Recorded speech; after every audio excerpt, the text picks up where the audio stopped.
2021년 8월 6일 새벽 5시 예배에 하나님께서 주신 말씀은 시편 38편 마지막 시간입니다. 시편 38편 마지막 시간으로 우리 16절, 17절, 18절만 합독합니다. 16절, 17절, 18절입니다. 여호와여 내가 주를 바라사오니 내 주 하나님이 내게 응답하시리이다. 내가 말하기를 두렵건대 그들이 나 때문에 기뻐하며 내가 실족할 때에 나를 향하여 스스로 교만할까 하였나이다. 내가 넘어지게 되었고 나의 근심이 항상 내 앞에 있사오니 아멘. 할렐루야. 이 새벽에 나오신 여러분을 환영하고 사랑하고 축복합니다. 오늘은 금요 성경 공부가 있는 날입니다. 금요 성경 공부 오늘 저녁 7시에 예배는 무엇인가 라는 제목으로 금요 성경 공부를 합니다. 우리가 예배를 드릴 때도 과연 예배 드리는 자의 태도가 무엇인지 우리가 구약부터 신약 전체를 한번 살펴보면서 참 예배의 의미가 무엇인지 오늘 저녁 7시에 금요 성경 공부를 할 것입니다. 우리 믿음의 권속들은 한 분도 빠짐없이 참여해 주시면 감사하겠습니다. 자, 시편 38편의 주제가 4절이에요. 그래서 4절을 중심으로 38편 전체를 해석하고 있습니다. 4절에 보면 내 죄악이 내 머리에 넘쳐서 무거운 짐 같으니 내가 감당할 수 없나이다.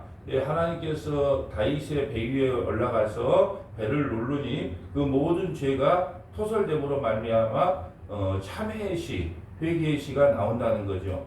그래서 하나님께서 우리에게 고난을 주고 환난을 주고 어려움을 주는 이유는 하나님을 찾고 구하라는 것입니다. 우리의 배를 누르는 최종 목적은 십자가를 향해 달려가라는 하나님의 사랑의 메시지라는 것을 잊어서는 안 될 것입니다. 우리 15절 볼까요? 여호와여 내가 주를 바라사오니 내 주 하나님이 내게 응답하시리이다. 하나님께 우리가 기도하고 바라고 소원하면 하나님께서 응답해 주신다는 거예요. 하나님 나에게 오는 이 고난에 대한 의미가 무엇입니까? 여러분 새벽에 어떨 때는 잠이 일찍 깨서 가만 거실에 나와서 이 밤하늘을 바라보면 이런 생각이 들어요. 참 세상에 참 영원히 가져가야 이 세상에서 추구하고 살아가야 될 것이 무엇인가가 늘 이렇게 묵상이 되는 거예요. 그래서 내가 어제는 어떤 유튜브에 보니까 한 부족인데 배 위에서 평생을 먹고 자고 살더라고요. 배 위에서 한 6가족 정도 돼서 6명의 식구가 있는데 그 배에서 출산도 배에서 하고 먹고 자고 싸는 거 다 그 배에서 해결하더라고요. 야, 그걸 보면서 기자가 물었어요. 불편한 거 없어요? 그러니까 불편한 거 하나도 없다는 거예요. 야, 그 모습을 보면서 야, 우리는 만날 이렇게 우리 삶을 통해서 원망과 불평이 나오는데 그들은 어떻게 배에서 먹고 자고 출산하고 그런데도 그렇게 불편함이 없이 살아갈까? 하나도 불편하지 않다는 거예요. 그 이유가 뭘까 생각해 보니까 그들은 평생을 그렇게 살아왔기 때문에 별 불평함과 어려움이 없어요. 그리고 모두가 다 배 위에서 살기 때문에 누가 비교 의식이 없는 거예요. 그래서 누가 잘 사네, 못 사네, 아파트가 평수가 큰 걸 샀는데 올랐네, 안 올랐네, 뭐 자식이 취직을 했는데 좋은데 했네, 안 했네, 비교할 필요가 없는 거예요. 모두가 태어나면서부터 배 위에서 그냥 사는 거예요. 아, 저들이 진짜 나그네의 모습으로 사는구나. 그들이 지금 그런 생각이 들더라고요. 그래서 오늘 우리가 하나님 앞에 기도할 때 하나님 이렇게 고난을 우리에게 주신 목적이 뭡니까? 하나님께 물어보면 하나님께서 응답을 한다는 거예요. 네가 그런 고난과 환난을 내게 주지 않았다면 너는 반드시 십자가를 벗어나게 된다. 그래서 때로는 너에게 환난을 주고 힘든 상황도 부여한 것이다.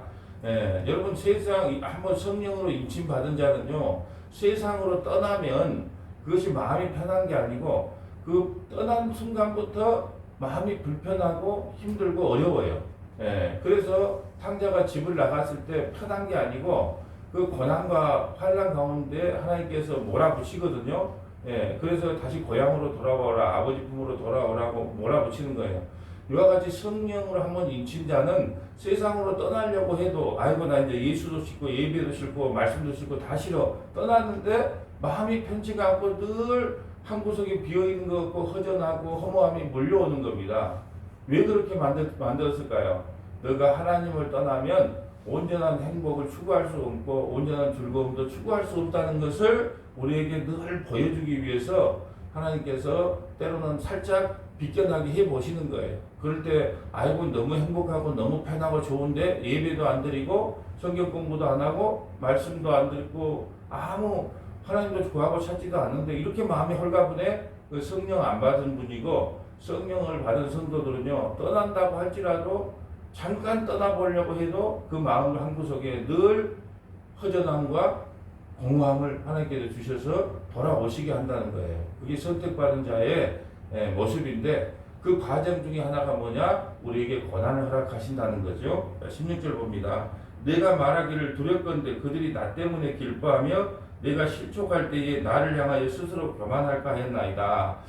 다윗을 넘어뜨리고 무너지게 하려고 했던 그런 사람들이 다윗이 무너지면 어떻게 할까요? 아 봐라, 다윗조차도 무너지지 않았냐 하고 교만하고 즐거워하면 안 되지 않습니까? 그 말이에요.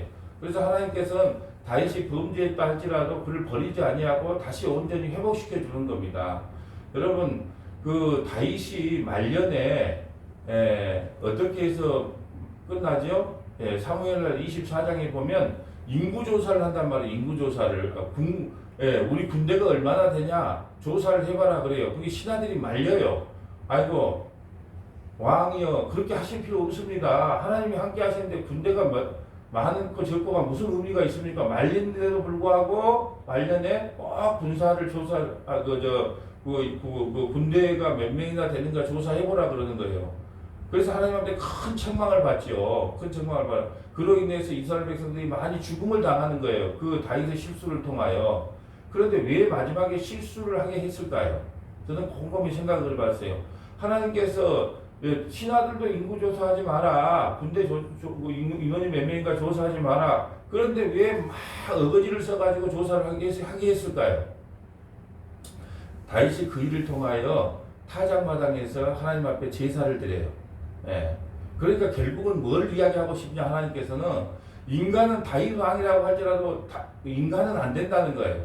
누군가가 타작마당에서 번제로 드려져야만이 온전한 죄가 용서받을 수 있다는 것을 다윗을 마지막 생애를 통하여 바세바를 범한 사건을 통해서 큰 대형 사건을 한번 치게 만들고 마지막 인생의 마무리하면서도 대형 사고를 한번 치금으로 말미암아 다윗 왕조차도 누군가가 희생되지 아니하면 번제를 드리지 아니하면 이 죽음의 전염병이 멈추지 않는다는 것을 우리에게 보여주기 위한 거예요. 그래서 인간은 다 넘어지고 실패하고 좌절할 수밖에 없어요. 그럼에도 불구하고 하나님께서는 그렇게 놔두지 않는다는 거예요. 왜냐하면 오늘 16절에 보면 내가 말하기를 두렵건대 그들이 나 때문에 기뻐하면 내가 실족할 때 나를 향하여 스스로 교만할까 하나이다.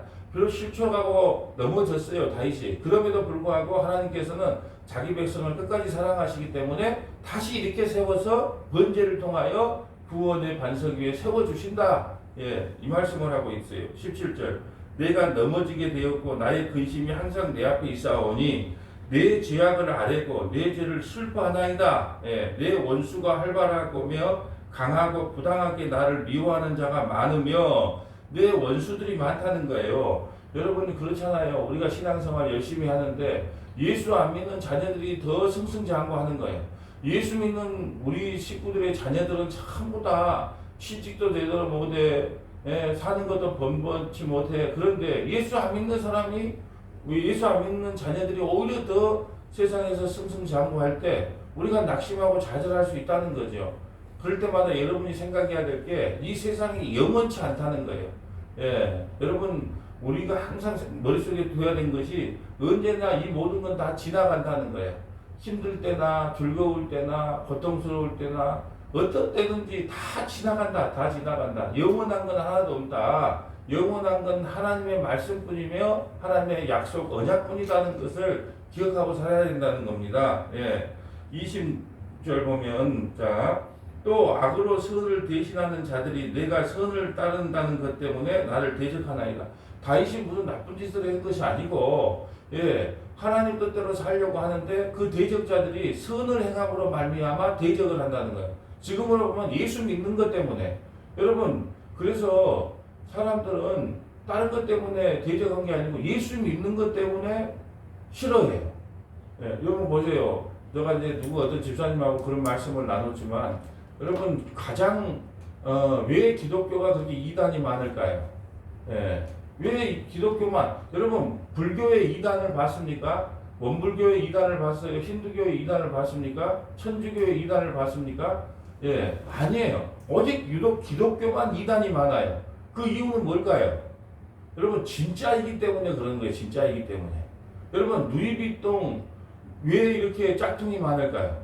여러분 그 청도에 가면 중국 청도에 가면 그 짝퉁 시장이 있어요. 짝퉁 시장. 거기 가면은 너무 정확해. 진짜인가 가짜인가 구분이 안 돼. 여기 거기 가면은 예, 여행 가는 여행객들은 그 여자분들은 다리에 힘이 없다가도 그 짝퉁 시장만 가면요 날아다닙니다. 날아다녀. 와 이렇게 똑같아 이렇게 똑같아 하면서 막 날아다니면서 한두 개 산 것이 아니에요. 어차피 배 타고 들어가야 되니까 막 그냥 닥치는 대로 사는 거예요. 왜 루이비통 진품이 근데 왜 그렇게 가짜가 많이 나올까요? 진짜이기 때문에 가짜가 나오는 거예요. 진짜이기 때문에. 다른 것은 다 가짜이기 때문에 가짜를 안 만들어내요. 여러분 시장통에 5,000원짜리 만원짜리를 뭐라고 가짜를 만들어낼 거예요. 그거 아무런 의미 없고 값어치 없는데. 그런데 왜 기독교만 이렇게 짝퉁이 많고 가짜가 많고 이단이 많냐? 진짜이기 때문에 그래요. 진짜 루이비통이 비싸고 소중하기 때문에 가짜가 만들어진다는 거예요. 그걸 역설적으로 내가 설명을 해준 적이 있어요. 반드시 가짜에게는 진짜에게는 가짜들이 와서 회방을 한다는 거예요.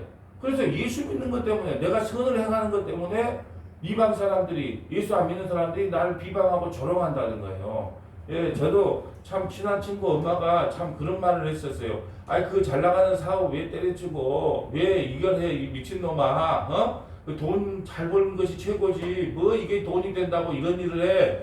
예, 저를 만나봐서 사랑스러운 마음으로 그렇게 말씀하셨지만 예, 그것이 보기 세상 사람들이 볼 때는 미친 짓이에요. 이 목회가 뭐 돈이 됩니까? 뭐 요즘처럼 목회자가 뭐 대우를 받습니까? 존경을 받습니까? 아무것도 아니에요. 차라리 어디 커피숍에 가면 사장님 이리 불러준 게 마음 편해요. 목사님 그러면 왠지 껄끄러워. 예, 예, 불편스럽고. 그러니까 좋은 것이 하나도 없어요. 그럼에도 불구하고 하나님께서 맡겨준 이 사명이기 때문에 예, 여러분 이것을 저는 그렇게 해요. 때로는 이것을 직업 사람들은 그래요. 듣기 좋으라고 사명 말하는데 저는 직업에 더 가깝다고 생각을 합니다. 왜요? 그렇게 직업이라고 생각하지 않으면 이걸 감당하기가 어려워요. 여러분 공단에서 일하시는 분들요. 이 대학교 때 얼마나 덥겠습니까? 예. 그리고 끝나고 나면 치맥에다가 소맥 한잔 한단 말이에요. 피로를 풀려고. 그리고 몸이 피곤해요. 온몸이 쑤셔요. 그럼에도 불구하고 새벽에 일어나다 또 다시 나갑니다. 예. 왜 그럴까요? 이게 내 직업이기 때문에 그런데요. 직업이기 때문에 몸이 힘들고 피곤해도 처자식을 먹여 살리려면 다시 나갈 수밖에 없는 거예요.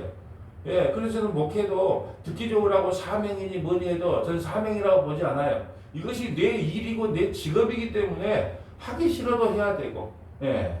또 싫은 소리 하기 싫어도 싫은 소리 해야 되고, 예, 때로는 위로도 하고 격려도 하고 채찍질도 하고 당근질도 해야 할 수밖에 없는 것이 내 직업이기 때문에 그런다.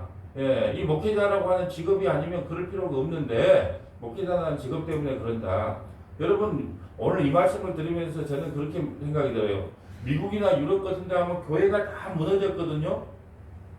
이제 가서 실제로 제가 가서 보니까 참 연세 드신 분들 예, 정말로 연세 드신 분들 몇 분만 앞에 앉아 계셔요. 그리고 거기가 문을 닫고 꼭 문을 닫으면 좋은 걸로 쓰이는 게 아니고 전부 나이트클럽이나 술집으로 개조가 돼요. 그런데 이 강대상이 제일 술값이 비싼 이렇게 그 특별석이 되더라고요. 왜 그럴까요? 조롱을 하는 거예요. 조롱을 하는 거예요. 강대상이 전부 다 이제 술집으로 테이블바로 바뀌는데 이 강대상에서 그 테이블을 놓고 하는 것이 제일 비싼 테이블로 인정을 받더라고요. 그렇게 주님의 이름이 조롱을 받아요. 조롱을. 그것이 오늘 20절의 말씀이잖아요. 자, 이제 20절이잖아요. 악으로 선을 대신하는 자들이 내가 선을 따른 것 때문에 나를 대적합니다. 21절 여호와여 나를 버리지 마소서 나의 하나님이여 나를 멀리하지 마소서 속히 나를 도우시고 주 나의 구원이시여. 속히 나를 도우소서. 주 나의 구원이시여. 그러면 그 문제가 해결됐네 안 했네 고난의 문제가 해결됐네 그런 말 안 해요. 예, 이렇게 끝나는 거예요. 속히 나를 도우소서. 주 나의 구원이시여. 나의 구원자만이 이 문제를 해결해 줄 수 있다는 거죠. 여러분 오늘 시편 38편을 마무리하면서 하나님께서 왜 배 위에 올라가서 우리를 누르시고 우리에게 고난과 환난을 주시느냐? 우리의 죄가 토설됨으로 말미암아 우리가 온전히 십자가로 달려갈 수 있다라는 것이 시편 38편이 우리에게 주신 메시지예요. 시편 38편에 우리 서문화교회 주석은 뭐냐? 베드로전서 4장 12절부터 17절까지 베드로전서 4장 12절부터 16절까지가 이 시편 38편에 대한 주석집이다. 한번 보고 갈까요? 베드로전서 4장 12절입니다. 381페이지입니다. 신약성경 381페이지 베드로전서 4장 12절 봅니다. 사랑하는 자들아 너희를 연단하려고 오는 불시험을 이상한 일을 당하는 것 같이 이상히 여기지 말고 우리에게 무슨 시험이 있다고요? 연단이 있고 불시험이 있다. 예, 그걸 이상히 여기지 마라 라는 거예요. 오히려 너희가 그리스도와 고난에 참여하는 것으로 즐거워하라. 이는 그의 영광을 나타내실 때에 너희로 즐거워하고 기뻐하게 하려 합니다. 예, 고난에 참여하는 것, 예수 믿는 것 때문에 세상 사람들부터 손가락 받고 조롱받고 미친놈 소리를 듣는 것이 오히려 그것을 기뻐하고 즐거워하고 감사하라는 거예요. 14절 너희가 그리스도의 이름으로 치욕을 당하면 복 있는 자로다. 예수님 이름으로 치욕을 당하면 복 있는 자예요. 우리가 뭘 잘못해서 세상에서 손가락 받을 잘못해서 치욕을 받는 것 그것은 잘못된 거지만 주님의 이름으로 그리스도의 이름으로 치욕을 당하면 복이 있는 자입니다. 영광의 영 곧 하나님의 영이 너희 위에 계심이라. 성령 받은 자에게는 반드시 그리스도의 이름으로 치욕과 모욕을 당하는 일이 생긴다는 겁니다. 너희 중에 누구든지 살인이나 도둑질이나 악행이나 남의 일을 간섭하는 자로 고난을 받지 말려니와. 우리가 무슨 잘못하는 것, 세상으로부터 손가락 받은 일을 하는 것은 잘못된 일이지만, 자, 만일 그리스도인으로 고난을 받으면 부끄러워하지 말고 도리어 그의 이름으로 하나님께 영광을 돌리라. 여러분 예수 믿는 것 때문에 아무런 갈등과 고민이 없다는 것은요 엄청난 잘못된 거예요. 예수를 믿기 시작하면서부터 마음속에 있는 내적 고민들이 많아져요. 아 이렇게 하면 안 될 텐데. 여러분 예수를 믿기 전에는 아무런 꺼리낌 없는 일도 예수님을 믿고 성령을 받고 나면 무슨 일을 할 때마다 꺼리낌이 와요.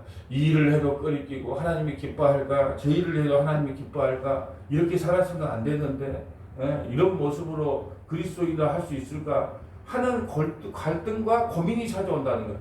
이것을 고난이라 그러는 거예요. 고난. 우리가 예수 믿는 것 때문에 몽둥이로 두드러 패는 사람 없어요. 요즘은 그 초대교회나 하는 말이지. 그러면 지금은 어떤 식으로 고난을 줄까요? 우리가 하나님의 말씀을 약간씩 비껴나면 우리에게 번민을 주는 거예요. 아픔을 주는 겁니다. 예, 슬픔을 주는 겁니다. 이게 그리스도인으로 살아가는 고난의 길이라는 거예요. 예, 누가 우리를 막 생명을 위협하는 것이 아니고 하나님의 말씀을 조금만 비껴놔도 마음에 무거움이 찾아오는 겁니다. 예, 그렇기 때문에 그 무거움이 쌓이다 보면 나중에 어떻게 될까요? 아이고 이제 안 할란다. 이제 아이고 이제 하나님이 싫어하는 거 이제 아이고 안 하고 싶다. 이제 안 할란다. 그렇게 되는 거예요. 그 과정이 고난의 과정인 거예요. 예, 예, 어쩔 수 없어요. 기독교인은 성도라면 이런 과정을 통과할 수밖에 없어요. 예, 우리 육신이 하나님이 기뻐하는 일을 할 수가 없어요.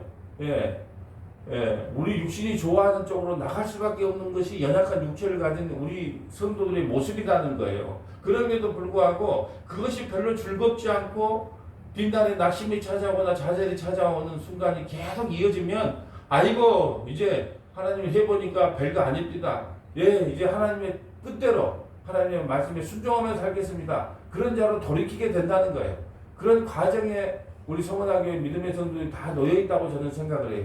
이 과정, 이 광야를 통과해야 온전한 가나안 땅에 들어갈 수 있어요. 그래서 그것이 나쁜 것이 아니에요. 여러분에게 조금 낙심이 오고 좌절이 오고 이러고도 내가 장로가 맞아, 권사가 맞아, 집사가 맞아, 성도가 맞아, 목사가 맞아 그런 아픔이 찾아온다 할지라도 그걸 통하여 온전한 구원을 하나님께서 이루어내신다는 거예요. 그러니까 그것이 우리에게 슬픈 것만이 아니다. 지금 그것을 이렇게 이야기하고 있는 겁니다. 만일 그리스도인으로 고난을 받으면 부끄러워하지 말고 도리어 그의 이름으로 하나님께 영광을 돌리라. 하나님의 집에서 심판을 시작할 때가 되었나니 만일 우리에게 먼저 하면 하나님의 복음을 순종하지 아니하는 자들이 그 마지막은 어떠하냐. 여러분 예수 믿는 사람들이요 이 세상에서 이 마음에 좀 고난과 환난을 당해요. 육체적으로도 당하고 그렇다면 믿지 않는 자들은 그럼 믿지 않는 자들은 어떻게 하겠냐? 어떠한 심판을 받겠느냐 그 말이에요. 우리는 기독교인으로서 성도로서 늘 마음에 무거운 짐들을 하나씩 지고 살아요. 예, 그것이 어찌 보면 숙명일 수 있고 운명일 수 있다고 생각을 해요. 예, 기독교인으로 살아간다는 것 자체가 눅눅하지가 않거든요. 그런데 우리는 이 세상에서 그런 고난과 환난을 다 겪고 갑니다.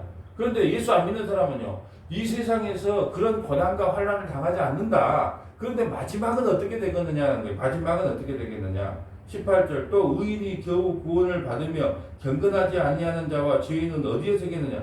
의인이요 겨우 구원을 받는데 겨우. 그러니까 어떤 사람들은 그래요. 막 구원을 막 당당한 구원 받았다 그래요. 예, 여러분 사도 바울이라고 당당한 구원을 받았을까요? 겨우 구원을 받아요. 성도는요 겨우 구원을 받습니다. 목사는요 겨우 구원을 받아요. 성도는요 겨우 구원을 받아요. 우리 모두는요 당당하게 하나님 앞에 나갈 수 있는 인간이 한 명도 없어요. 어떻게 구원을 받아요? 겨우 구원을 받아요. 예, 우리가 겨우 구원을 받는데 경건하지 아니하는 자와 죄인은 어디에 서겠느냐? 여러분 예수 믿는 우리가 겨우 구원을 받는데 예수 안 믿는 사람들이 어떻게 구원을 받겠느냐? 결코 그들은 구원을 받을 수 없다는 거예요. 그러므로 하나님의 뜻대로 고난을 받은 자들은 또한 선을 행하는 가운데에 선이라는 것은 예수 믿는 거예요. 나를 믿는 게 아니고 예수님을 믿는 게 선이에요. 선을 행하는 자들은 예수님을 믿는 자 가운데에서 그 영혼을 미쁘신 창조주에 의탁하시라. 예수 믿는 우리는요 신실하신 하나님께 우리의 영혼을 부탁하는 거예요. 그래서 스테반도 그러고 주님도 그러고 내 영혼을 아버지 손에 부탁하나이다. 이걸로 끝나는 거예요. 오늘 본문의 38편 38편 22절에도 다윗이 그렇잖아요. 속히 나를 도우소서 나의 구원이시여. 예, 이렇게 끝나는 거예요. 시편 38편을 마무리하면서 말씀을 정리합니다. 우리가 이 땅에 예수 믿는 사람으로 산다는 것이 눅눅하거나 편하지가 않아요.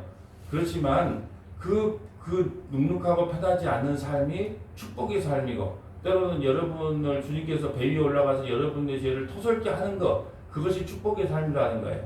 그런 우리에게는 무엇이 임하냐 하면 겨우 구원이 임해요. 그렇지만은 회개하고 예수님을 믿지 않는 자에게는 영원한 형벌이 임합니다. 그러므로 세상에서 누가 가장 복받은 사람이냐? 주님께서 배 위에 올라가서 우리의 죄를 토설게 함을 당하는 그 성도들이 가장 복받은 인생임을 깨닫기를 주님의 이름으로 간절히 축복합니다. 기도하겠습니다. 거룩하신 하나님 감사합니다.